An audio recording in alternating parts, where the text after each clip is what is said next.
علم کا مجھ کو شوق عطا کر خدا، علم نافع ملے از پائے علماء، علم کا مجھ کو شوق عطا کر خدا۔ الحمدللہ رب العالمین والصلاة والسلام علی سید الانبیاء والمرسلین، اما بعد فاعوذ باللہ من الشیطان الرجیم، بسم اللہ الرحمن الرحیم۔ الصلاة والسلام علیک یا رسول اللہ وعلی آلک واصحابک یا حبیب اللہ، الصلاة والسلام علیک یا نبی اللہ وعلی آلک واصحابک یا نور اللہ۔ مدنی چینل کے ناظرین، الحمدللہ عز و جل درس بخاری شریف کا سلسلہ لے کر ایک مرتبہ پھر حاضر ہیں، اور الحمدللہ عز و جل کئی دروس، کئی ہمارے اسباق اس کے ہو چکے ہیں۔ کتاب الایمان سے ہم احادیث طیبہ بخاری شریف کی سننے کی سعادت حاصل کر رہے ہیں۔ انشاءاللہ تبارک و تعالی آج بھی کچھ احادیث طیبہ اور ان کی تشریح سننے کی ہم سعادت حاصل کریں گے۔ امام بخاری رحمۃ اللہ تعالی علیہ نے اب جو چیپٹر باندھا ہے وہ یہ باندھا ہے کہ بعض گناہ سے چھوٹے ہوتے ہیں، یعنی گناہوں کا آپس میں تقابل ہے۔ کچھ گناہ جو ہے وہ دوسروں کے مقابلے میں بڑے ہوتے ہیں اور کچھ ایک کے مقابلے میں کم ہوتے ہیں، یعنی کوئی صغیرہ گناہ ہوتا ہے تو کوئی کبیرہ گناہ ہوتا ہے، کوئی بہت ہی بڑا گناہ ہوتا ہے، کوئی بالکل معمولی گناہ ہوتا ہے، لیکن بہرحال گناہ ہے۔ ہمیشہ گناہ سے بندے کو بچنا ہی ہے، چاہے وہ معمولی ہی کیوں نہ ہو۔ اللہ تبارک و تعالی نے جو امام بخاری رحمۃ اللہ تعالی علیہ یہاں پر حدیث لے کر آئے ہیں، جو گفتگو آپ نے کی ہے وہ یہ کی ہے کہ حضرت عبداللہ بن مسعود رضی اللہ عنہ فرماتے ہیں کہ اللہ تبارک و تعالی نے یہ آیت مبارکہ نازل فرمائی، الذین آمنوا ولم یلبسوا ایمانہم بظلم اولئک لہم الامن وہم مہتدون، کہ وہ لوگ کہ جو ایمان لے کر آئے اور اپنے ایمان کے ساتھ کسی طرح کے ظلم کو نہ ملایا تو یہی لوگ امن والے ہیں اور یہی لوگ ہدایت یافتہ ہیں۔ یعنی اب اس آیت کا معنی یہ بنے گا کہ جو لوگ ایماندار ہیں، ان کو ایمان لانے کی سعادت ملی اور انہوں نے اپنے ایمان کے ساتھ کسی طرح کے ظلم کو، یعنی کسی طرح کے گناہ کو نہ ملایا، یعنی ایمان لانے کے بعد ظلم نہ کیا، تو ایسے ہی لوگ ہوں گے کہ جن کو قیامت کے عذاب سے، قیامت کی گھبراہٹ سے امن حاصل ہوگا، اور انہی لوگوں کو ہدایت یافتہ کہا جاتا ہے۔ اب جب یہ آیت مبارکہ نازل ہوئی کہ ایمان لانے کے بعد اصلاً بالکل بھی کوئی گناہ نہ کرے، بالکل گناہ کے اندر نہ پڑے، تو ایسے ہی لوگوں کو ہدایت ملے، ایسے ہی لوگوں کو عذاب سے سلامتی ملے، یہ تھوڑا مشکل کام تھا کہ کسی نہ کسی سے کچھ نہ کچھ تو ایسی خطائیں ہو ہی جاتی ہیں۔ تو صحابہ کرام علیہم رضوان یہ بڑے پریشان ہوئے کہ ہم ایمان لائے ہیں اور اللہ تبارک و تعالیٰ کی رحمت پہ امید رکھتے ہیں کہ جنت میں داخل ہوں گے، اب یہ معاملہ پیش آ گیا۔ تو نبی کریم صلی اللہ تعالیٰ علیہ وآلہ وسلم پر دوسری آیت مبارکہ نازل ہوئی کہ ان الشرک لظلم عظیم، یعنی بے شک شرک یہ ظلم عظیم ہے۔ اور دیگر احادیث کی روشنی میں اس کا معنی یہ ہے کہ صحابہ کرام علیہم رضوان یہ نبی کریم صلی اللہ تعالیٰ علیہ وآلہ وسلم کی بارگاہ میں حاضر ہوئے اور یوں عرض کی کہ اینا لم یظلم نفسہ، کہ کون ہے کہ جو گناہ نہیں کرتا، خطا نہیں کرتا، گناہ کسی نہ کسی سے کچھ نہ کچھ ہو جاتے ہیں، تو اب ہم کیسے بچیں گے، ہمیں کیسے ہدایت ملے گی، ہم کیسے امن پائیں گے؟ تو اللہ تبارک و تعالیٰ نے یہ آیت نازل فرمائی، اور ایک روایت کے مطابق نبی کریم صلی اللہ تعالیٰ علیہ وسلم نے انہیں سمجھایا کہ یہ جو آیت مبارکہ ہے الذین آمنوا ولم یلبسوا ایمانہم بظلم، کہ وہ لوگ کہ جو ایمان لے کر آئے اور اپنے ایمان کے ساتھ کسی طرح کا کوئی ظلم نہیں کیا، نہیں ملایا، یعنی کوئی گناہ نہیں کیا، اس گناہ سے مراد شرک ہے۔ یعنی جو ایمان لے کر آئے اور اپنے ایمان پر مستقیم رہے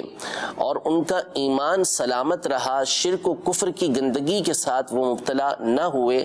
اس میں متلوث نہ ہوئے،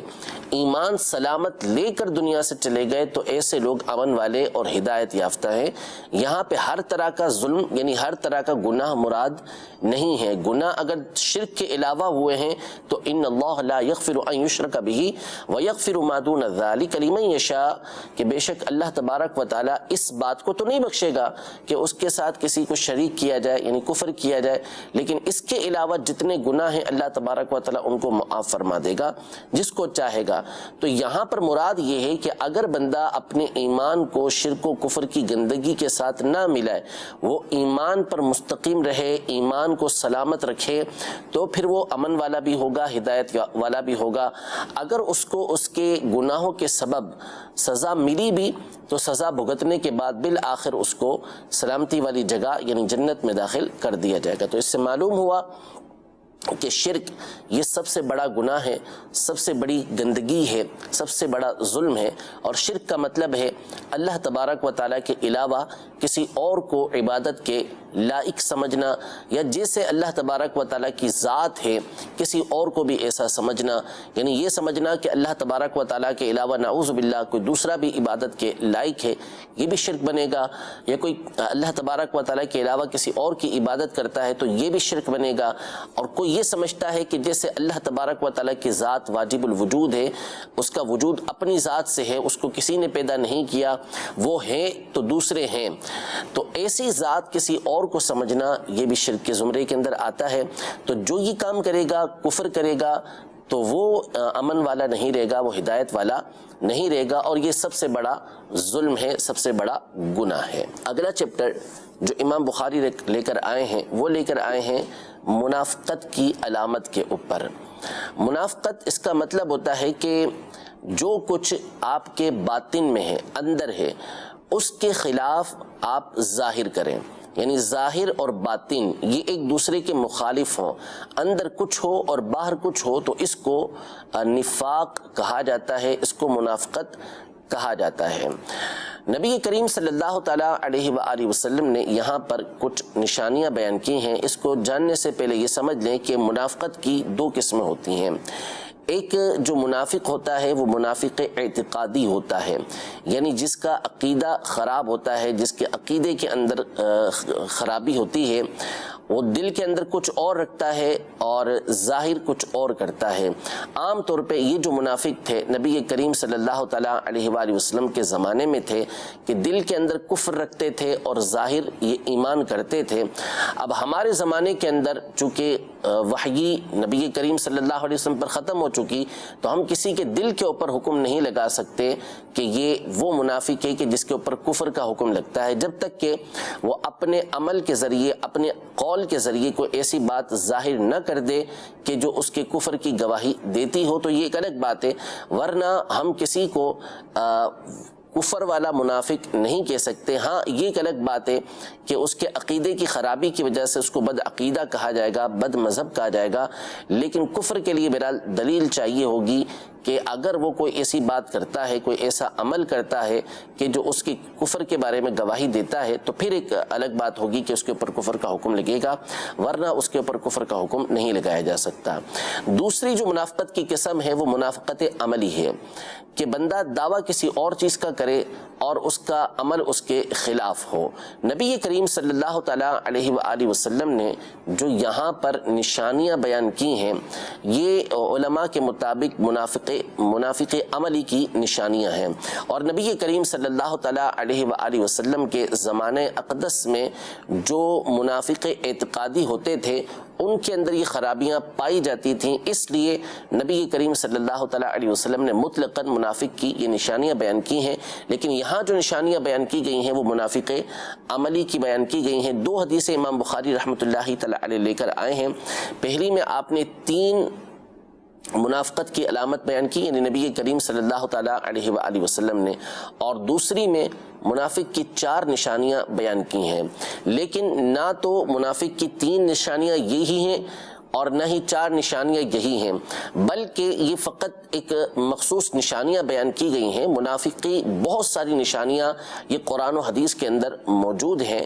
امام ابو نعیم رحمۃ اللہ تعالی علیہ نے پوری کتاب صفت النفاق کے نام سے تحریر فرمائی ہے، جس میں آپ نے منافقین کی مختلف علامتوں کا ذکر کیا ہے۔ تو یہاں پر بطور مثال نبی کریم صلی اللہ تعالی علیہ وآلہ وسلم نے چند نشانیاں بیان کی ہیں کہ منافق کے اندر یہ باتیں پائی جاتی ہیں۔ اور عام طور پہ ایسا ہوتا ہے کہ بندہ جب نعوذ باللہ ان گناہوں کے اندر مبتلا رہتا ہے، منافقت کی ان علامتوں کے اندر مبتلا رہتا ہے، تو اس کا پھر عقیدہ بھی خراب ہو جاتا ہے اور وہ منافق عملی سے نعوذ باللہ ثم نعوذ باللہ منافق اعتقادی تک پہنچ جاتا ہے۔ اس لیے ان برائیوں کو چھوڑنا یہ ضروری ہے۔ آئیے وہ کیا احادیث طیبہ ہیں ان کو ہم سننے کی سعادت حاصل کرتے ہیں۔ حضرت سیدنا ابو ہریرہ رضی اللہ تعالی عنہ روایت کرتے ہیں کہ نبی کریم صلی اللہ تعالی علیہ وآلہ وسلم نے ارشاد فرمایا، آیت المنافق ثلاث، اذا حدث کذب واذا وعد اخلف واذا اؤتمن خان۔ یعنی نبی کریم صلی اللہ تعالی علیہ وسلم ارشاد فرماتے ہیں کہ جو منافق کی 3 علامتیں ہیں۔ نمبر 1، جب گفتگو کرے تو جھوٹ بولے۔ نمبر 2، جب وعدہ کرے تو وعدے کی مخالفت کرے، وعدہ خلافی کرے۔ نمبر 3، جب اس کے پاس امانت رکھوائی جائے تو اس میں خیانت کرے۔ پہلی بات کہ جب بات کرے تو جھوٹ بولے، یعنی جب بھی گفتگو کرے تو اس میں جھوٹ سے کام لے۔ جھوٹ کا مطلب یعنی خلاف واقع بات کرے کہ حقیقت کچھ ہو اور ظاہر کچھ کرے، بتائے کچھ۔ یعنی یہ بہت بڑا عیب ہے کہ بندہ جس سے گفتگو کر رہا ہے وہ اسے سچا سمجھ رہا ہے، اس کی بات کو حقیقت سمجھ رہا ہے، اور یہ سامنے والے سے ایسی بات کر رہا ہے کہ جو حقیقت کے خلاف ہے۔ تو جھوٹ ایک ایسی نحوست اور ایک ایسی برائی ہے کہ جس کے بارے میں علماء ارشاد فرماتے ہیں کہ کوئی مذہب ہو، دین اسلام تو دین فطرت ہے، کوئی مذہب ہو، ہر مذہب کے اندر جھوٹ کو برا ہی سمجھا گیا ہے، جھوٹ کو کہیں بھی اچھا نہیں سمجھا جاتا۔ حتیٰ کہ جو جھوٹا شخص ہوتا ہے وہ بھی اس بات کو پسند نہیں کرتا کہ اس کے بارے میں یہ کہا جائے کہ یہ جھوٹا ہے۔ بہرحال اب جو ہمارا دور ہے یہ جھوٹ کی کثرت کا دور ہے۔ لوگ اس کثرت کے ساتھ جھوٹ بولتے ہیں کہ بسا اوقات ان کے منہ سے خود بخود جھوٹ نکل رہا ہوتا ہے۔ یعنی جب ان سے کوئی بات پوچھی جائے، کوئی گفتگو وہ کرتے ہیں تو بات خلاف واقع کر جاتے ہیں، پھر خود ہی خیال آتا ہے کہ یہ کیا کہہ دیا، حالانکہ وہ بات ایسی ہوتی ہے کہ وہاں پر ان کو جھوٹ بولنے کی، یعنی ایک تو جھوٹ اس لیے بولا جاتا ہے کہ کسی کو دنیاوی غرض ہوتی ہے، وہ بھی غلط ہے، دنیا کا کوئی فائدہ حاصل کرنا ہوتا ہے اس لیے جھوٹ بولتے ہیں، وہ بھی باطل ہے۔ لیکن بعض اوقات لوگ ایسے بھی ملتے ہیں کہ جو ایسی باتوں کا جھوٹ بولتے ہیں کہ جس میں نہ ان کا دنیا کا فائدہ ہوتا ہے نہ کوئی آخرت کا فائدہ ہوتا ہے، بس ان کی عادت چونکہ بن چکی ہوتی ہے تو اس لیے ان کے منہ سے اس طرح کی باتیں یہ نکل جاتی ہیں۔ جھوٹ اتنی کثرت کے ساتھ ہمارے یہاں بولا جاتا ہے۔ یاد رکھیے کہ بندہ اس حدیث پاک کے مطابق بندہ اس وقت تک کامل مومن نہیں ہوتا جب تک مذاق میں بھی جھوٹ بولنا نہ چھوڑ دے۔ ہمارے یہاں یہ بھی ایک بہت بڑی خرابی اور برائی ہے کہ لوگ مذاق میں جھوٹ کو جھوٹ نہیں سمجھتے، حالانکہ مذاق میں جھوٹ بولنا بھی یہ جھوٹ ہوتا ہے، اس کی بھی شرعاً اجازت نہیں ہوا کرتی۔ دوسری بات کہ جب وہ وعدہ کرے تو اس کی خلاف ورزی کرے، یعنی وعدہ خلافی کرے۔ یہاں یہ سمجھ لیں کہ وعدہ خلافی کہتے کس کو ہیں۔ وعدہ خلافی کا مطلب یہ ہے کہ بندہ جب کسی چیز کا کسی سے وعدہ کرے کہ میں یہ کام کروں گا، مثال کے طور پر میں فلاں وقت آپ کے پاس آؤں گا، آپ کو فلاں وقت فلاں چیز میں پہنچا دوں گا، آپ یہ چیز مجھے دے دیں، میں فلاں وقت میں آپ کو یہ چیز لوٹا دوں گا۔ یہ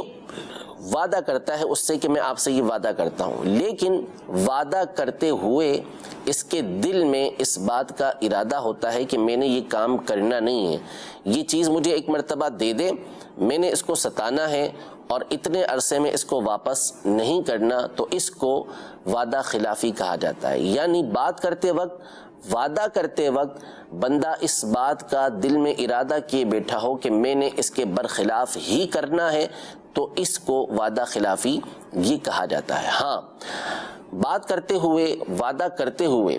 اس کے دل کے اندر پختہ ارادہ تھا کہ میں نے ایسا ہی کرنا ہے. مثال کے طور پر آپ مجھے اپنی کتاب دے دیں، میں آپ کو 1 ہفتے کے بعد یہ واپس کر دوں گا، اور دل میں یہ نیت بھی ہے کہ میں نے یہ کتاب اس کو 1 ہفتے کے بعد واپس کر دینی ہے. لیکن مثال کے طور پر 1 ہفتے کے بعد یہ بیمار ہو گیا، 1 ہفتے کے بعد یعنی اس کا وہ کام پورا نہیں ہوا جس کی وجہ سے وہ اسے نہیں پہنچا پایا، تو اس کو وعدہ خلافی نہیں کہتے. لیکن دل میں ارادہ ہے اور پھر اس کے بعد جب وقت آیا پورا کرنے کا تو اس کو پورا نہ کرنا پھر بھی برا ہے. دل میں ارادہ تھا کہ میں نے 1 ہفتے کے اندر اس کو واپس کر دینا ہے، پھر اس کے بعد نیت تبدیل ہو گئی کہ نہیں جی 1 ہفتے نہیں 10 دن کے بعد 15 دن کے بعد واپس کروں گا، تو یہ طریقہ کار بھی درست نہیں. جس بات کا آپ نے وعدہ کیا ہے اس کو پورا کریں. نبی کریم صلی اللہ تعالیٰ علیہ وآلہ وسلم، حضرت سیدنا اسماعیل علی نبینا و علیہ السلام، ان کے حالات آپ پڑھیں، کمال کے ان کے وعدے پورے کرنے ہوتے تھے کہ کئی دن تک ان لوگوں نے جن سے وعدہ کیا ان کا اس جگہ پر انتظار کیا کہ جہاں پر کھڑے رہنے کا بات ہوئی تھی کہ یہاں پہ کھڑے ہو کر آپ کا انتظار کریں گے، تو اپنی حاجتوں کے علاوہ اس وقت میں آ کر اس شخص کا انتظار کیا کہ وعدہ جو کیا ہے اس کو ہم نے پورا کرنا ہے. تو لہذا جب بھی وعدہ کریں تو اس دل میں پکا ارادہ ہونا چاہیے کہ اس کو ہم نے پورا کرنا ہے، اور بلا اجازت شرعی ایسا نہ ہو کہ اس کے آپ خلاف چلیں. تیسری بات نبی کریم صلی اللہ تعالیٰ علیہ وآلہ وسلم نے ارشاد فرمائی کہ جب اس کے پاس کوئی امانت رکھوائی جائے تو اس میں خیانت کرے. کوئی چیز اس کے پاس رکھوائی گئی تو اب اس نے اس میں خیانت کر لی، یہی حدیث پاک کا ظاہر معنی ہے. مثال کے طور پر اس کے پاس رقم رکھوائی گئی کہ بھئی یہ رقم آپ رکھ لیں امانت کے طور پر، ہم اتنے عرصے کے بعد آپ سے لے لیں گے. جب اس کے پاس وہ رکھی گئی کہ امانت تو وہ اس نے ضائع کر دی، وہ اس نے استعمال کر لی. اب بعد میں جب وہ لینے آئے تو یہ مکر گیا یا ٹال مٹول اس نے کرنا شروع کر دی، تو اس کو امانت میں خیانت کہا جاتا ہے. یہ تینوں کی تینوں جو نشانیاں ہیں وہ منافقت کی نشانیاں ہیں. جس کے اندر یہ نشانی پائی جائے گی تو اس کو ہم اپنے طور پہ منافق نہیں کہہ سکتے، لیکن اس کو خود غور کرنا ہوگا کہ اس کے اندر نفاق کی، منافقت کی یہ علامت پائی جاتی ہے. اور منافقت یہ بہت ہی برا عمل ہے، نعوذ باللہ ثم نعوذ باللہ. اگر اس کی وجہ سے ایمان ضائع ہو گیا تو ان المنافقین فی الدرک الاسفل من النار، کہ جو منافقین ہوں گے وہ جہنم کے سب سے نچلے گھڑے کے اندر ہوں گے. تو اللہ تبارک و تعالی ہمیں ان تمام برائیوں سے محفوظ رکھے. اگلی حدیث مبارکہ حضرت عبداللہ بن عمرو رضی اللہ تعالی عنہما سے مروی ہے کہ نبی کریم صلی اللہ تعالی علیہ وآلہ وسلم نے ارشاد فرمایا: 4 من کن فیہ کان منافقا خالصا، یعنی 4 باتیں ہیں جس میں ہوں گی وہ پکا خالص منافق ہوگا. ومن کانت فیہ خصلۃ منہن کانت فیہ خصلۃ من النفاق حتی یدعها، اور جس میں ان 4 نشانیوں میں سے کوئی ایک بات ہوگی تو اس کے اندر نفاق کی، منافقت کی ایک نشانی پائی جائے گی، یہاں تک کہ وہ اس بات کو بھی چھوڑ دے. یعنی 4 کی 4 باتیں پائی جاتی ہیں تو پکا منافق ہے، خالص منافق ہے. اور ایک بات پائی جاتی ہے تو نفاق کی کوئی نہ کوئی بات تو اس کے اندر موجود ہے، تو وہ اس کو چھوڑ دے جب تک یہ نفاق کی علامت اس کے اندر باقی رہے گی. وہ 4 علامتیں کیا ہیں؟ نبی کریم صلی اللہ تعالیٰ علیہ وآلہ وسلم ان کو بیان فرماتے ہیں اذا اؤتمن خان، جب اس کے پاس امانت رکھوائی جائے تو اس میں خیانت کرے. وَإِذَا حَدَّثَ كَذَبَ، جب کسی سے گفتگو کرے تو جھوٹ بولے. وَإِذَا عَاهَدَ غَدَرَ، جب کسی سے معاہدہ کرے تو اس میں دھوکہ دہی کرے. کسی سے معاہدہ کر لیا، جیسے 2 قبیلوں کے درمیان معاہدہ ہوا کہ ہم آپس میں لڑیں گے نہیں، آپس میں امن و سلامتی کے ساتھ رہیں گے، لیکن جیسے ہی معاہدہ پورا ہوا اس کے بعد انہوں نے دھوکہ دہی سے کام لے کر ان پر شب خون مارا اور ان سے قتل و غارت گری کی، تو یہ معاہدے کی خلاف ورزی کہلاتی ہے. کسی سے معاہدہ کیا کہ ہم کاروباری معاملات اس طریقے سے چلائیں گے، لیکن اس میں دھوکہ دہی سے کام لیا، اس میں غدر سے کام لیا، تو اس کو کہتے ہیں کہ اس نے معاہدے کی خلاف ورزی کی. یہ بھی منافقت کی علامتوں میں سے ہے. ہمارے دین اسلام میں ایک مومن سے، ایک مسلمان سے تو معاہدے کی خلاف ورزی سے منع ہی کیا گیا ہے، غدر سے منع ہی کیا گیا ہے کہ ایک مومن دوسرے مومن کے ساتھ غدر نہیں کر سکتا، دھوکہ دہی نہیں کر سکتا، حتیٰ کہ کافر کے ساتھ بھی دھوکہ دہی کرنے کی اجازت نہیں ہے۔ یعنی اس بات کی اجازت نہیں کہ ہم کسی کافر کو دھوکہ دیں اور دھوکہ دے کر اس سے کسی طرح کی منفعت حاصل کریں۔ مثال کے طور پہ بہت سے لوگ دھوکہ دہی کے ذریعے اور غلط طریقے سے دوسرے ملکوں کے اندر، کفار کے ملکوں میں چلے جاتے ہیں اور وہاں پر کاروبار کرنا شروع کر دیتے ہیں، کام کاج کرنا شروع کر دیتے ہیں۔ تو یہ ان کے لیے جائز نہیں ہے کہ اس طریقے سے دھوکہ دے کر ان کے ملکوں میں پہنچیں کہ کافر ہیں، تو اس کا مطلب یہ نہیں ہے کہ ان کو دھوکہ دینا درست ہو جائے گا۔ دھوکہ دینے کی بہرحال کفار کو بھی اجازت نہیں ہے، غدر کرنے کی ان کے ساتھ بھی اجازت نہیں ہے۔ چوتھی بات فرمائی وَإِذَا خَاصَمَ فَجَرَ، کہ جب اس کا کسی سے جھگڑا ہو تو یہ گالی دیتا ہے۔ منافق کی ایک علامت یہ ہے کہ جب جھگڑا ہوگا تو اس وقت سامنے والے کو گالی دے گا۔ اب آپ اندازہ لگائیں، باقی 3 باتیں تو پیچھے ان میں سے 2 تو گزر چکی ہیں، تیسرے کی بھی میں نے وضاحت کر دی۔ یہ والی بات، چوتھی بات، یہ کتنی اہم بات ہے کہ جب جھگڑا ہو تو اس وقت گالی دے۔ گالی کا مطلب ایسی گفتگو کرنا کہ جس سے سامنے والے کی عزت کے اندر کمی واقع ہو، نقص واقع ہو، یعنی اس کی عزت کے اندر کمی لائی جائے، ایسے الفاظ اس کے بارے میں کہنا، یہ گالی کہلاتا ہے۔ اب گالی کبھی تو فحش ہوتی ہے، گندی گالی ہوتی ہے جس میں ماں بہن کی گالی دی جاتی ہے، کبھی جو گالی ہوتی ہے وہ فحش نہیں ہوتی گالی ہی ہے، وہ گندی گالی نہ ہو لیکن گالی ہی اس کو کہا جاتا ہے۔ الفاظ اس میں ایسے ہوتے ہیں کہ جس سے سامنے والے کی عزت کم ہو جائے، اس کی عزت کے اندر کمی واقع ہو، اس کی بے عزتی ہو، تو ایسی چیز کو بھی اصطلاح کے اندر گالی کہا جاتا ہے۔ یہاں جو غور طلب بات ہے نبی کریم صلی اللہ تعالیٰ علیہ وسلم کے اس فرمان میں، بہت زیادہ غور طلب بات جو ہے وہ یہ ہے کہ وَإِذَا خَاصَمَ فَجَرَ، کہ جب وہ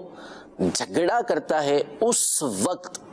گالی دیتا ہے۔ عام طور پر جب بندہ جھگڑا کرتا ہے تو وہ اپنے قابو میں نہیں ہوتا، اس کو بہت زیادہ غصہ آیا ہوا ہوتا ہے۔ اس غصے کی حالت میں وہ گالی دے تو نبی کریم صلی اللہ علیہ وسلم نے اس کو منافقت قرار دیا، اس کو نفاق قرار دیا۔ کیوں؟ اس لیے کہ عام طور پہ ایسا ہوتا ہے کہ بندہ جب جھگڑتا ہے تو جھگڑے کے وقت عمومی طور پر اس کے منہ سے وہی کچھ نکلتا ہے جس کی اس کو عادت ہوتی ہے، جو اس کے دل کے اندر ہوتا ہے۔ عام طور پہ جھگڑے کی حالت میں وہ قابو میں نہیں رہتا، برداشت نہیں کر سکتا، تو جو دل کے اندر ہوتا ہے وہی نکلتا ہے۔ تو ہر برتن کے اندر جو کچھ ہوتا ہے وہی باہر چھلکتا ہے، وہی باہر نکلتا ہے۔ دل کے اندر اچھائی ہوگی، باطن اچھا ہوگا، تو چاہے کسی بھی کیفیت کے اندر بندہ ہو، اس کے دل سے وہی باتیں نکلیں گی کہ جو اچھی ہوں گی، اور اگر برا ہوگا تو کسی بھی کیفیت میں ہوگا، بندہ اس برائی کو اپنے دل سے، اپنی زبان سے باہر نکالے گا۔ تو اس لیے جب جھگڑا ہو تو اس وقت گالی دے، اس کو نفاق کی علامت قرار دیا۔ لیکن افسوس، اگر ہم غور کریں تو آج ہمارے دور میں جھگڑے کے وقت گالی دینا تو ایک الگ ہی معاملہ ہے۔ ہمارے یہاں تو گالیاں گویا کہ ملاقات کے وقت جس طرح مسلمانوں کا ایک طریقہ کار ہے کہ سلام کرنا ہے، دعا دینی ہے، ایک بڑی تعداد ہے کہ جب ملاقات کرتے ہیں تو ان کے منہ پر گالی آتی ہے۔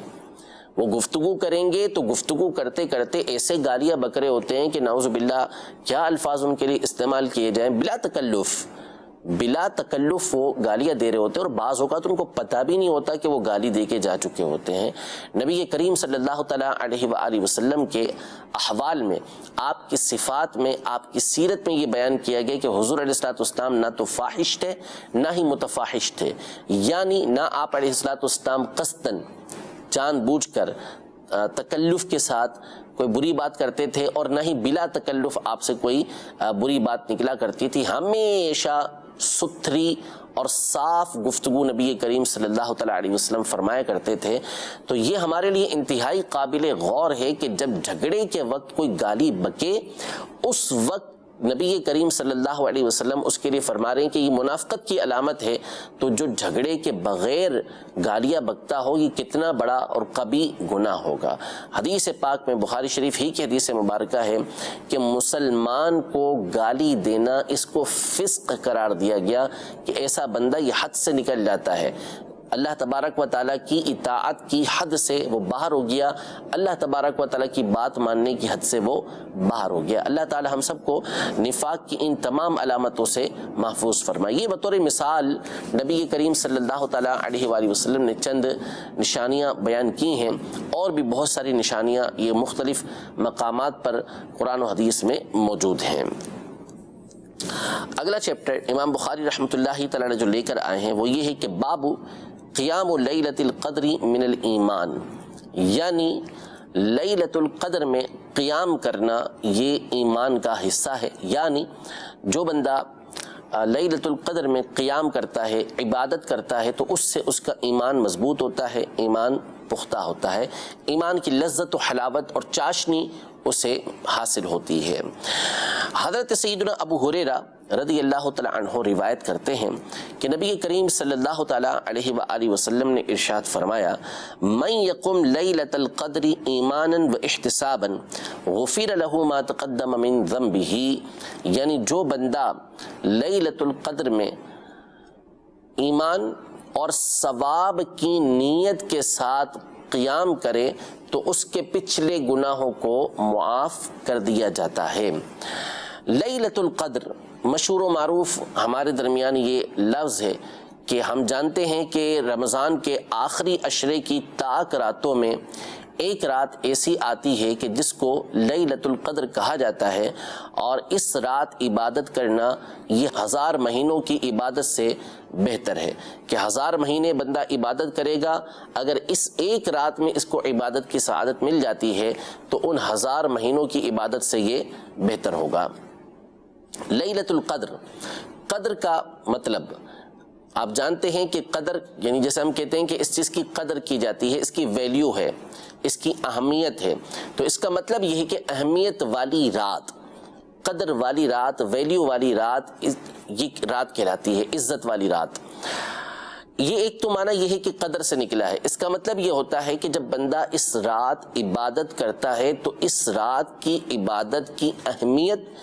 اس کی ویلیو اللہ تبارک و تعالیٰ کی بارگاہ میں بہت زیادہ ہوتی ہے، یعنی 1000 مہینوں کی عبادت سے زیادہ اس کی اہمیت اللہ تبارک و تعالیٰ کی بارگاہ میں ہوتی ہے، اللہ تبارک و تعالیٰ اس پر اتنا زیادہ ثواب عطا فرماتا ہے۔ جبکہ بعض علماء یہ ارشاد فرماتے ہیں کہ یہ مقدار سے نکلا ہے، مطلب یہ ہے اس کا مطلب یہ بنے گا جیسے قدر کا مطلب یہ تعداد، تو اب یہ معنی بنے گا کہ اس رات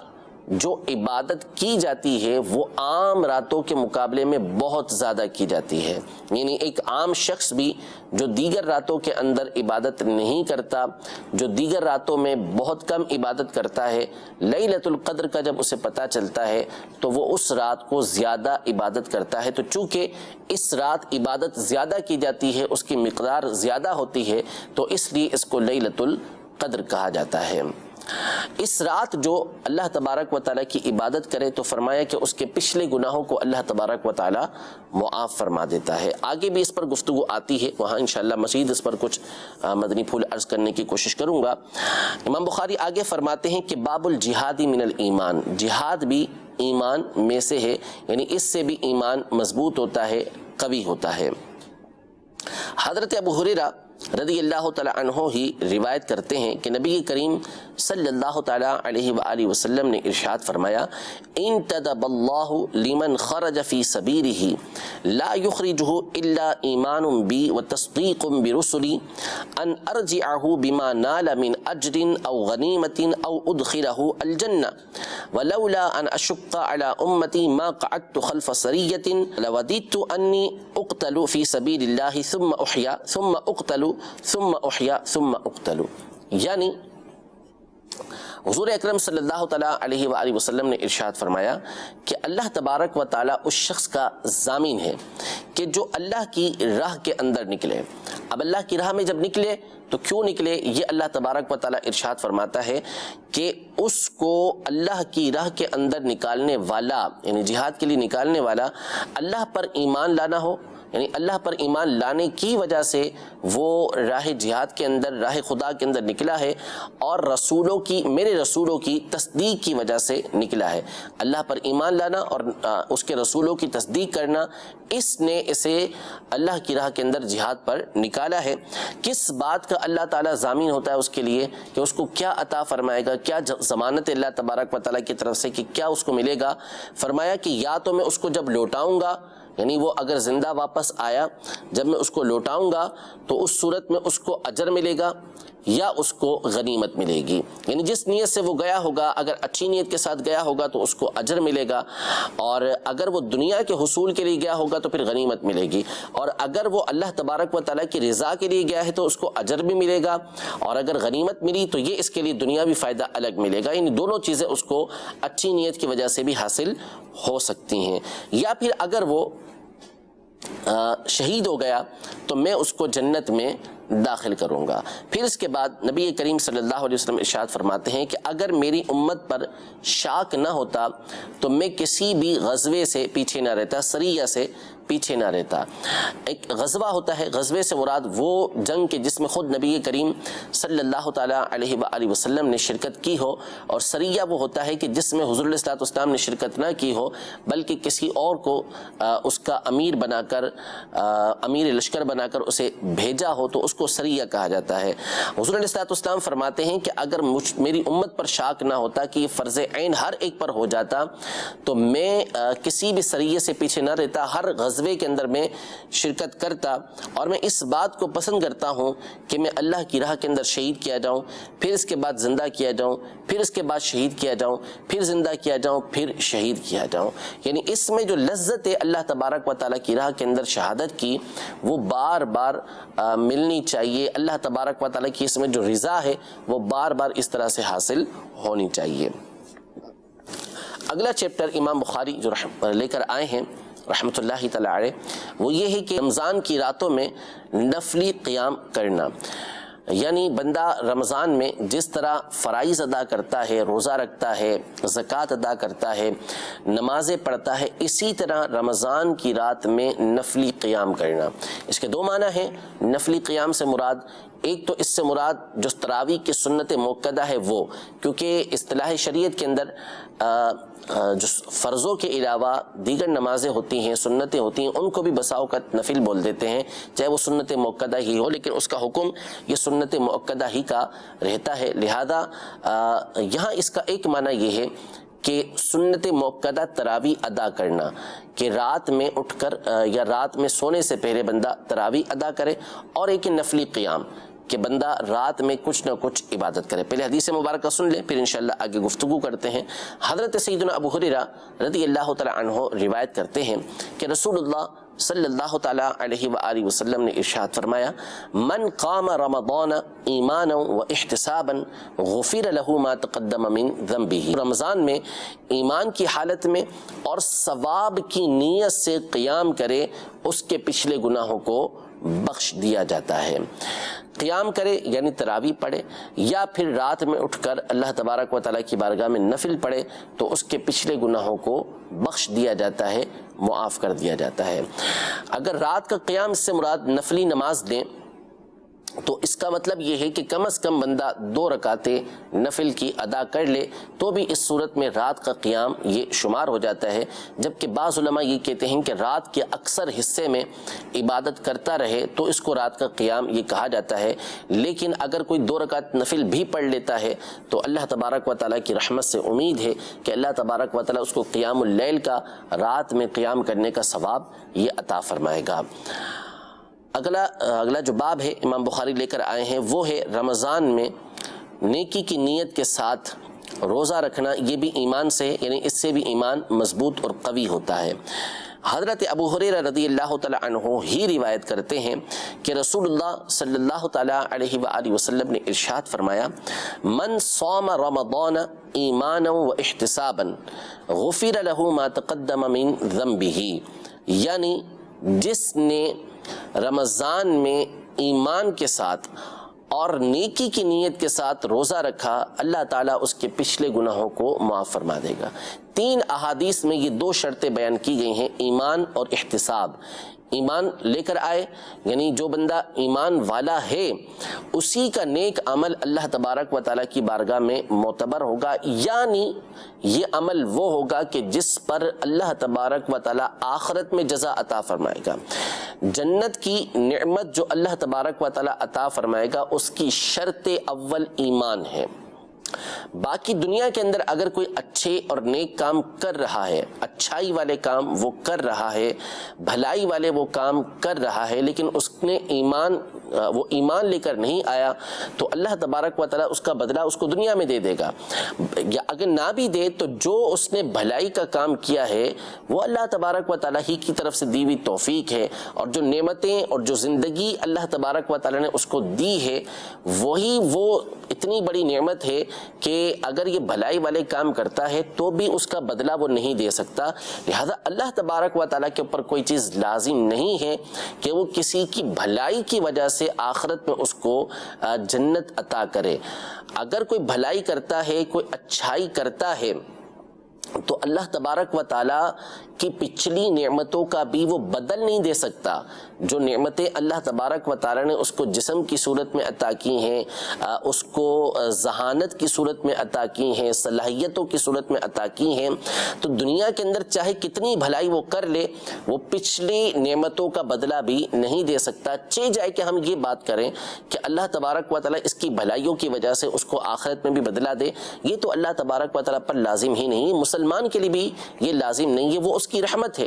اس کی مشیت ہے کہ وہ جس کو چاہے گا عطا کرے گا۔ البتہ اس نے وعدہ کیا ہے کہ جو ایمان لے کر آئے گا اور اچھے عمل کرے گا اس کو اللہ تبارک و تعالیٰ جنت عطا فرمائے گا اور وہ اپنے وعدے کو پورا فرمائے گا۔ لہذا اگر ایمان ہے، ایمان کے ساتھ بندہ دنیا سے جائے گا تو اس کی اچھائیاں اس کو آخرت کے اندر فائدہ دیں گی، ورنہ اگر دنیا کے اندر وہ اچھائی کرے گا بھی تو قرآن پاک میں فرمایا کہ اس کو ہم ہباء منصورا کر دیں گے، ریزہ ریزہ کر دیں گے، جو بکھرے ہوئے ہوں گے۔ اللہ تبارک و تعالیٰ پر کوئی احسان نہیں کر سکتا اور اللہ تبارک و تعالیٰ پر کوئی چیز لازم نہیں ہوتی۔ تو پہلی چیز یہ ہے، قرآن و حدیث کے اندر واضح طور پہ فرما دیا گیا ہے کہ جنت کی پہلی شرط ایمان ہے۔ اگر ایمان سلامت ہے، ایمان لے کر آئے ہیں تو اس صورت میں آپ کو آخرت کے اندر نیکیاں فائدہ دیں گی، ورنہ آخرت میں کوئی نیکی فائدہ نہیں دے گی، کوئی بھلائی فائدہ نہیں دے گی۔ دوسری بات، وہ احتساباً، ایماندار ہے، ایمان لے کر آیا ہے، لیکن اچھائی کرتے ہوئے، بھلائی کرتے ہوئے، نیکی کے کام کرتے ہوئے اس کی نیت اللہ تبارک و تعالیٰ کو راضی کرنے کی نہیں، بلکہ اس کے ذریعے سے لوگوں کے دلوں میں واہ واہ، لوگوں کے دلوں کے اندر مقام و مرتبہ حاصل کرنا ہے اور لوگوں سے واہ واہ کو طلب کرنا ہے، تو ایسے کے اوپر آخرت میں اللہ تبارک و تعالیٰ کسی طرح کی نیکی، کسی طرح کا بدلہ نہیں عطا فرمائے گا۔ تو چاہے وہ لیلۃ القدر کے اندر قیام ہو یا اس کے علاوہ رمضان کی راتوں میں قیام ہو، چاہے رمضان کا روزہ ہو، اس کے ذریعے سے جو پچھلے گناہ معاف ہوتے ہیں، اس میں شرط یہ ہے ایمان کے ساتھ ساتھ کہ بندہ نیکی کی نیت کرے، اللہ تبارک و تعالیٰ کو راضی کرنے کی نیت کرے۔ دوسری بات یہ کہ اس طرح کے جو اعمال ہیں جس میں پچھلے گناہوں کے بخشے جانے کی بشارت یہ دی گئی ہے، تو اس سے مراد عمومی طور پر یہ صغیرہ گناہ ہوا کرتے ہیں۔ کبیرہ گناہ یعنی جو بڑے بڑے گناہ ہیں یہ صرف اور صرف توبہ کے ذریعے معاف ہوتے ہیں، یا بعض مخصوص اعمال ہیں جن کے بارے میں حدیثوں کے اندر آیا کہ اس کے ذریعے سے کبیرہ گناہ بھی معاف ہو جاتے ہیں۔ مثلا کوئی کافر تھا، ایمان لے آیا تو پچھلے کبیرہ گناہوں کو بھی اللہ تبارک و تعالیٰ معاف فرما دے گا۔ وقوف عرفہ، وقوف مزدلفہ یعنی حج کرنا، یہ وہ عمل ہے کہ جس کے ذریعے سے اللہ تبارک و تعالیٰ کے سبب اللہ تبارک و تعالیٰ پچھلے بڑے گناہوں کو بھی معاف کر دیتا ہے۔ بندہ جنازے کو 40 قدم لے کے چلتا ہے تو اس پر 40 کبیرہ گناہ اس کے معاف کر دیے جاتے ہیں۔ کنکریاں مارتا ہے تو ان کنکریوں کے بدلے بڑے بڑے گناہوں کو معاف کیا جا رہا ہوتا ہے۔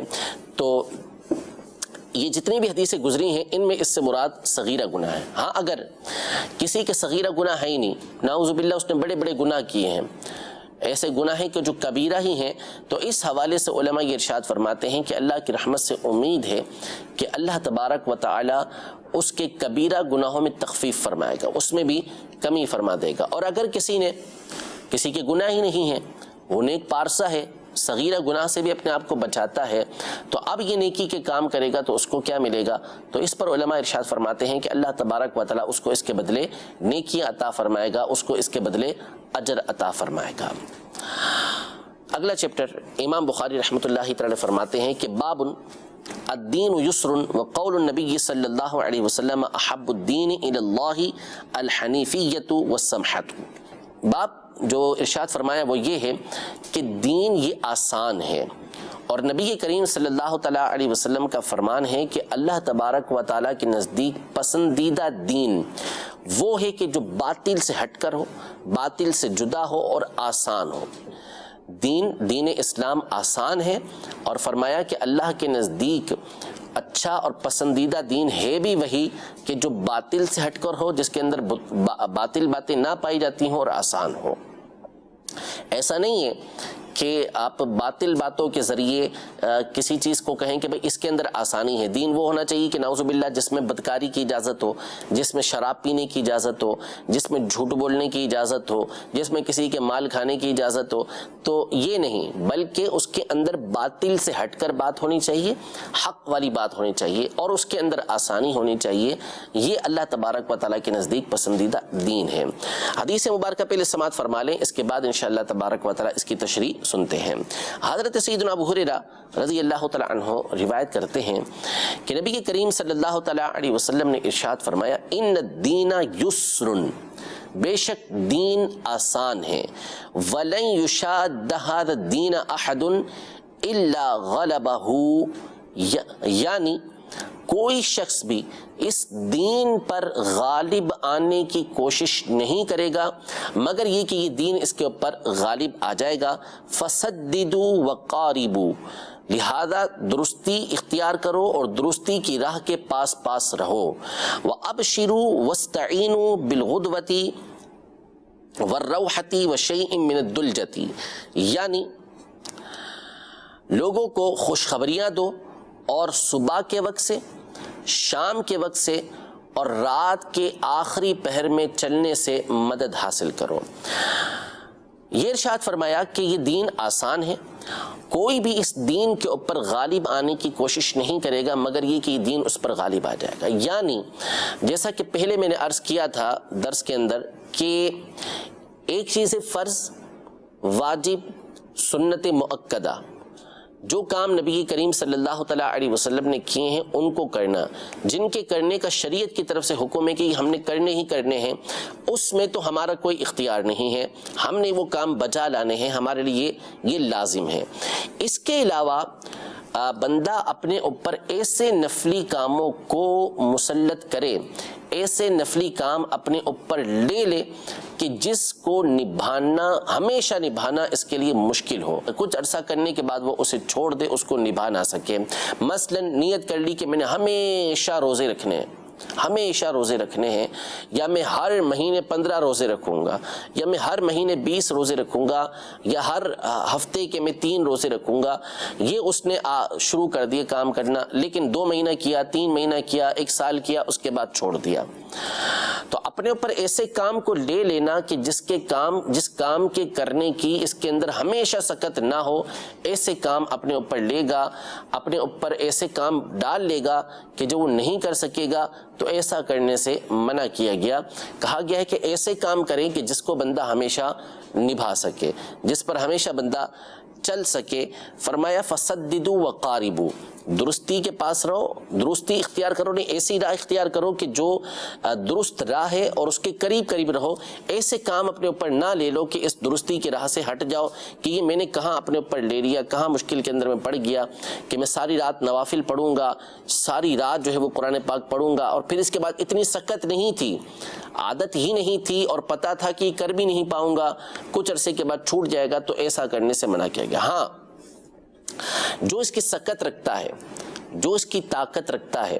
جس کے اندر استقامت کا مادہ پایا جاتا ہے کہ ہمیشہ وہ کام کر سکتا ہے تو کرے۔ حضور علیہ الصلوۃ والسلام کی سیرت سے دونوں باتیں ملتی ہیں۔ بعض صحابہ کرام علیہم رضوان کو آپ نے منع فرما دیا کہ وہ ہمیشہ روزے نہ رکھیں، جیسے عبداللہ بن عمرو بن العاص رضی اللہ تعالیٰ عنہ کو منع فرمایا کہ ہمیشہ روزے نہ رکھیں، کہ وہ نہیں رکھ سکتے تھے، اور واقعی ایسا ہوا کہ جب وہ بڑھاپے کو پہنچے تو وہ کہا کرتے تھے کہ کاش میں حضور علیہ الصلوۃ والسلام کی رخصت کو قبول کر لیتا،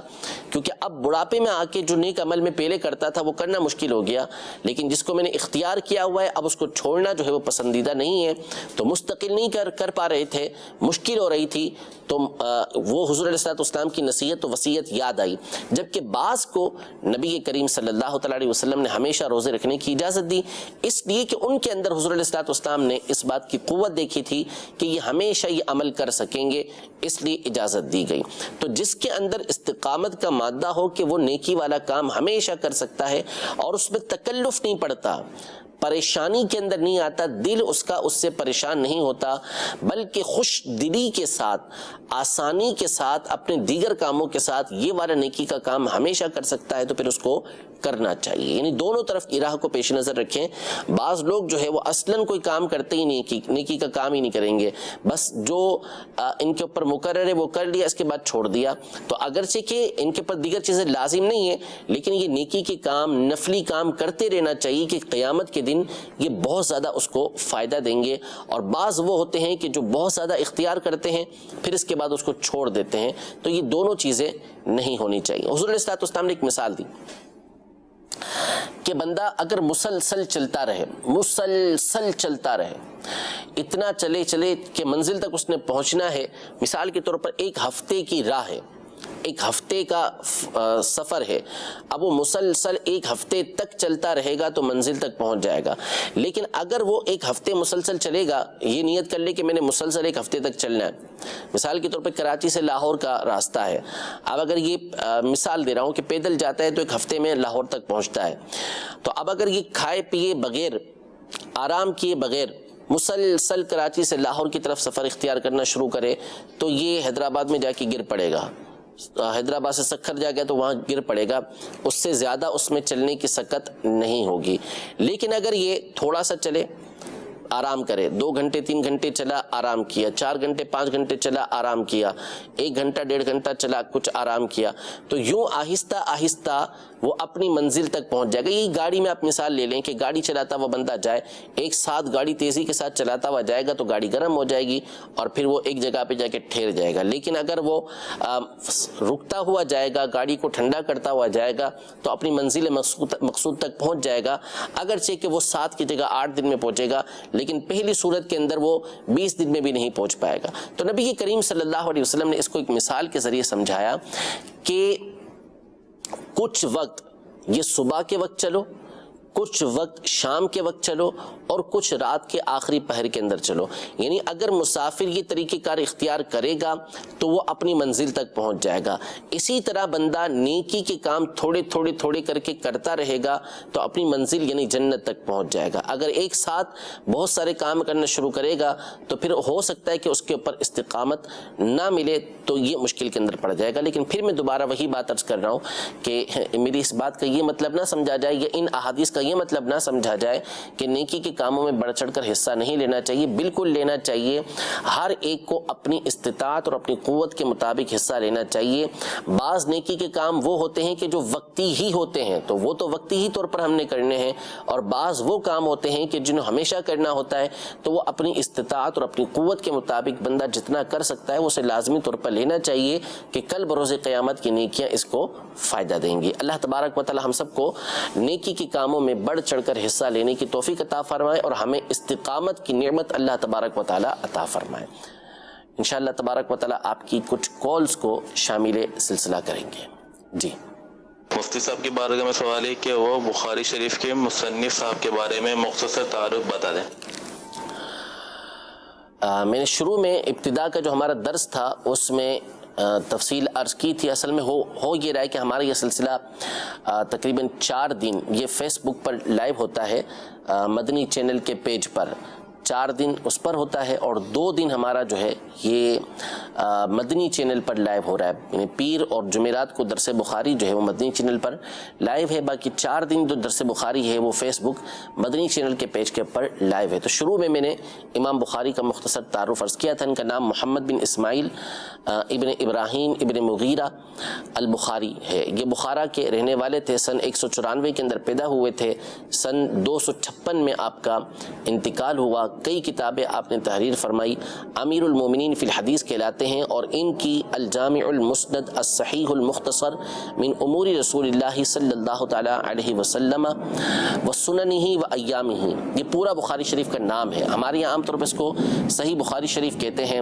یا بخاری شریف کہتے ہیں، ورنہ اس کا پورا نام یہ ہے جو میں نے ابھی آپ کے سامنے عرض کیا. یہ ان کی مشہور و معروف کتاب ہے اور قرآن پاک کے بعد سب سے زیادہ صحیح حدیثوں کے اوپر مشتمل کتاب ان کی یہ کتاب کہلاتی ہے. جی صاحب سے میرا سوال ہے کہ اگر کسی میں منافق کی نشانیاں دیکھی جائیں تو اس کو منافق کہا جا سکتا ہے؟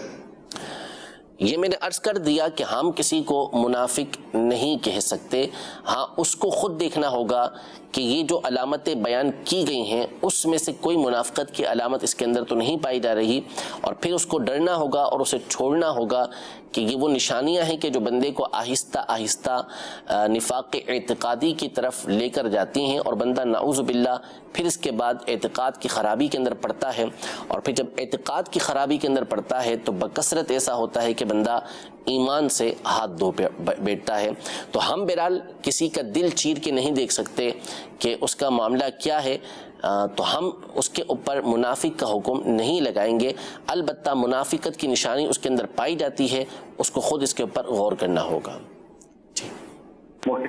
میں تو ساکر شہر سے رحیم بشتار عرض کر رہا ہوں. یہ آپ کی بارگاہ میں یہ عرض ہے کہ برائے کرم اگر ایسا ہو جائے کہ آپ بخاری شریف کی باقاعدہ کوئی شرح لکھیں تو یہ بہت بہت عظیم ثواب ہوگا اور امت کے لیے بہت بڑی رہنمائی ہوگی. ویسے تو الحمدللہ علماء اہل سنت نے ایک بڑی تعداد ہے کہ جنہوں نے بخاری شریف کی شروحات اردو میں بھی لکھی ہیں. انشاءاللہ تبارک و تعالی ہمارا بھی یہ ایک پورا پلان ہے از مدینۃ العلمیہ کے ساتھ مل کر انشاءاللہ تبارک و تعالی اس کا پورا اسٹرکچر تیار ہے اور اس پر مختصر کام شروع بھی ہو چکا ہے. اللہ نے چاہا تو بہت جلد اس حوالے سے خوشخبری ہوگی اور اللہ نے چاہا تو اس کی شرح یہ لکھی جائے گی، لیکن کب تک ہوتا ہے کہ اللہ بہتر جانتا ہے. صدقہ کس کس پر جائز ہے، کن کو دینا چاہیے اور کس کو لینا چاہیے؟ یتیم جو کام بھی کر سکتا ہے وہ صدقہ لے سکتا ہے؟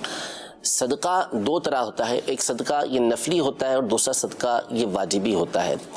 واجبی صدقہ جیسے زکوٰۃ ہے، صدقہ فطر ہے، منت کسی چیز کی مانی ہے، ایسی چیز کو صدقہ واجبہ بولا جاتا ہے. یہ تو جو شرعی فقیر ہوتے ہیں، یعنی جن کو زکوٰۃ لگتی ہے، جو صاحب نصاب نہیں ہوتے، مسکین ہوتے ہیں، ایسوں کو ہی صدقہ جو واجبہ ہوتا ہے وہ دیا جا سکتا ہے. اور دوسرا نفلی صدقہ ہوتا ہے کہ بندے کے اوپر کوئی چیز واجب نہیں ہے، جیسے زکوٰۃ ہے وہ نہیں دے رہا، صدقہ فطر کی رقم کسی کو نہیں دے رہا، وہ ایک الگ ادا کرتا ہے، بلکہ وہ ویسے ہی اپنی جان کا صدقہ نکال رہا ہے یا اللہ تبارک و تعالیٰ کو راضی کرنے کے لیے اللہ کی راہ کے اندر کچھ نکال رہا ہے. تو یہ نفلی صدقہ کہلاتا ہے. یہ آپ جس کو چاہیں دے سکتے ہیں. اس میں بہتر یہ ہوتا ہے جس چیز کی ضرورت ہے وہاں پر آپ صدقہ دیں. جیسے مثال کے طور پر فی زمانہ جو ایک بہت بڑی ضرورت ہے وہ غریبوں کی مدد ہے کہ ہمارے یہاں جو بھی حالات ہوئے ہیں اس میں غربا پریشان ہیں، بلکہ اب تو اچھے بھلے لوگ جو ہے وہ پریشانی کے اندر مبتلا ہیں. تو ایسے افراد کی جو صدقہ نکالنا چاہتے ہیں، ابھی جو بہتر ہے وہ یہ ہے کہ اللہ کی راہ کے اندر خرچ کیا جائے اور لوگوں تک لوگوں تک رقم پہنچائی جائے، ان کی ضروریات کو پورا کیا جائے. خود کریں یہ بھی اچھا ہے، ورنہ بہرحال جس کے اوپر اعتماد ہے، جیسے دعوت اسلامی ہے، اس کے ذریعے سے آپ اگر یہ کام کرنا چاہیں تو بہت اچھا ہے. اور جو صدقے کا مستحق نہیں ہے وہ صدقہ لے لیتا ہے تو وہ بہت غلط کر رہا ہے، اور جہاں وہ اپنی آخرت کو برباد کر رہا ہے وہیں لوگوں کے لیے دنیا کے اندر بڑی مصیبتیں اور پریشانیاں یہ پیدا کر رہا ہے. ان لوگوں کی وجہ سے کس قدر لوگ پریشان ہو جاتے ہیں اور جو حقیقی ضرورت مند ہوتے ہیں ان تک جو یعنی صدقہ ہوتا ہے یا ضرورت کی چیزیں ہوتی ہیں وہ پہنچ نہیں پاتی. لہذا ان لوگوں کو بھی خوف کرنا چاہیے کہ جو صدقے کے مستحق نہیں ہیں اور صدقہ لے لیتے ہیں، اور ان لوگوں کو بھی بہت زیادہ دیکھنا چاہیے، احتیاط کرنی چاہیے کہ جو صدقہ نکالتے ہیں اور اس بات کی پرواہ نہیں کرتے کہ ان کا مال جا کہاں رہا ہے، مستحق کو جا رہا ہے یا غیر مستحق کو جا رہا ہے، تو کوشش کر کے اپنے طور پر مستحق کو لازمی طور پر پہنچانا چاہیے۔ میرا سوال یہ تھا کہ جائے نماز اگر الٹی بچھا کر نماز پڑھ لی جائے تو اس میں شرعاً کیا احکام ہوں گے؟ مطلب الٹی اس طرح کی جو سجدے والی جگہ ہے وہ پاؤں میں آ جائے اور پاؤں والی جگہ جو ہے وہ سجدے میں آ جائے، اور وہ بھی غلطی سے، مطلب کہ اندھیرا ہو اور اس کے بعد جو ہے وہ آدھی نماز میں جا جب روشنی ہو تو پتہ چلے کہ آدھی نماز بندہ پڑھ چکا ہو، نماز پوری پڑھ لی ہے، اب وہ نماز ہو گئی ہے نہیں ہوگی؟ یہ مفتی صاحب سے میرا سوال ہے۔ جی، نماز تو آپ کی ہو گئی، اور اس میں یہ ہے کہ الٹی کرنے میں تو ویسے تو کوئی پرابلم نہیں ہے، یعنی الٹی سے مراد یہ ہے کہ آپ نے سامنے کا جو حصہ تھا وہ پیچھے کی طرف لیا ہے اور پیچھے والا حصہ یہ آگے چلا گیا۔ ایک تو ہوتا ہے الٹا یوں ہو جانا، اس میں بھی نماز ہو جاتی، لیکن جو اس طرح آپ کریں گے نا، اس میں ایک خیال عام طور پہ لوگوں کو یہ آتا ہے کہ سامنے والی جو طرف ہوتی ہے اس میں بہت دفعہ یہ مقدس تصویریں بنی ہوتی ہیں، جیسے نبی کریم صلی اللہ تعالیٰ علیہ وسلم کی گنبد خضرا کی تصویر ہوگی یا کعبۃ اللہ المشرفہ کی تصویر بنی ہوگی، تو اب وہ پاؤں میں آتی ہے تو تکلیف ہوتی ہے، تو واقعی تکلیف ہونی چاہیے، لیکن جب اسے زمین پر بچھائے نا تو اس وقت بھی تکلیف ہونی چاہیے۔ ایسی جو جا نماز ہوتی ہے کہ جس پر سبز گنبد کی یا کعبۃ اللہ المشرفہ کی تصویر بنی ہو، اس کو زمین پر بچھانا ہی نہیں چاہیے، بلکہ ایسی جائے نماز لینی ہی نہیں چاہیے۔ جائے نماز اگر لینی ہی ہے کہ آپ اس پر نماز پڑھتے ہیں تو پھر سادہ لیجئے۔ بعض لوگ بہت قیمتی اور بہت اعلیٰ طرح کی جائے نماز لیتے ہیں، اگر تو وہ نماز کی تعظیم کی بنیاد پر لیتے ہیں تو اپنی جگہ پر، لیکن ایسی چیزوں کے اوپر نماز پڑھنا بہت دفعہ ساری توجہ ان کے اوپر رکھتا ہے۔ VIP بہترین قسم کی جائے نماز، موٹی، یہ بچھی ہوئی ہوتی ہے سامنے، تو اب بندہ نماز پڑھے یا جائے نماز کو دیکھے، تو بہت سے لوگ ہوتے ہیں کہ ان کی ساری توجہ پھر اس کے اوپر ہوتی ہے، تو یہ چیزیں جو ہے وہ نماز سے توجہ ہٹانے والی ہوتی ہیں۔ تو ایسی چیزیں نہیں ہونی چاہیے نماز کے اندر کہ بندے کی توجہ نماز سے ہٹا کر کسی اور چیز کی طرف لے جائیں۔ جائے نماز اگر ہو بھی تو سادہ رکھیں، سادہ جائے نماز پر آپ نماز ادا کریں۔ باقی آپ جو تصویروں والی جائے نماز ہیں اس کو لیا ہی نہ کریں کہ وہ زمین پر بچھانا یہ اچھا محسوس نہیں ہوتا۔ رب تبارک و تعالی ہم سب کو بخاری شریف کی برکتیں عطا فرمائے، اللہ تبارک و تعالی ہم سب کو نیک عمل کی سعادت عطا فرمائے، آمین، بجاہ النبی الامین صلی اللہ تعالی علیہ وآلہ وسلم۔ علم کا مجھ کو شوق عطا کر خدا، علم نافع ملے از پائے علماء، علم کا مجھ کو شوق عطا کر خدا۔